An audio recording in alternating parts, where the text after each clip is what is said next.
கிருஷ்ணகிரி அருகே குழந்தையை கடத்த முயன்றதாக 3 வடமாநில இளைஞரை பிடித்து பொதுமக்கள் தாக்கிய சம்பவம் நடந்துள்ளது. வதந்திகளை நம்ப வேண்டாம் என்று காவல்துறை வேண்டுகோள் விடுத்துள்ளது. கிருஷ்ணகிரி மாவட்டத்தில் கடந்த 10 நாட்களாக பல்வேறு இடங்களில் குழந்தை கடத்தல் கும்பல் சுற்றுவதாக வதந்தி பரவியது. இந்த நிலையில் செம்படமுத்தூர் கிராமத்தில் வடமாநில இளைஞர்கள் 3 பேர் ஒரு பெண்ணின் குழந்தையிடம் பேசியுள்ளனர். அவர்களை அந்த பெண் கேள்வி கேட்ட நிலையில் அந்த இளைஞர்கள் அப்பெண்ணை தாக்கியதாக கூறப்படுகிறது. இதை அறிந்த ஊர் மக்கள் அங்கு திரண்டு வடமாநில இளைஞர்களை தாக்கினர். தகவல் அறிந்து விரைந்து சென்ற காவல்துறையினர் அவர்களை மீட்டு சிகிச்சைக்காக அரசு மருத்துவமனைக்கு அனுப்பி வைத்தனர். இந்த தகவல் மிக வேகமாக பரவியது. அப்போது கிருஷ்ணகிரி பெத்ததாளப்பள்ளி பகுதியில் ஒரு ஆட்டோவில் சந்தேகத்திற்கிடமான வடமாநிலத்தைச் சேர்ந்த பெண்கள் குழந்தைகளுடன் சென்றுள்ளனர்.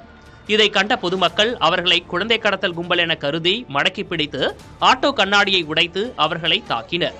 தகவல் அறிந்து சென்ற காவல்துறையினர் அவர்களை மீட்டு கிருஷ்ணகிரி தாலுகா காவல் நிலையத்திற்கு அழைத்துச் சென்றனர்.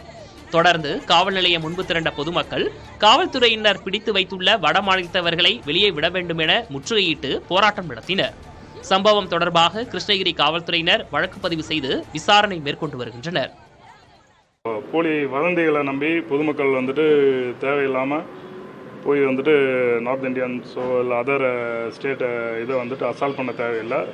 அப்படியே ஏதோ ஒரு சந்தேகமாக இருந்துச்சுன்னா அவங்கள இது பண்ணிவிட்டு நம்ம காவல்துறைக்கு சொன்னால் கண்டிப்பாக இமீடியட்டாக நடவடிக்கை எடுப்போம். நாங்கள் விசாரித்து நியாயமான சட்டப்படியான நடவடிக்கை எடுக்கிறதுக்கு காவல்துறை தயாராக இருக்குது. இந்த மாதிரி வதந்திகளை நம்ப வேண்டாம்.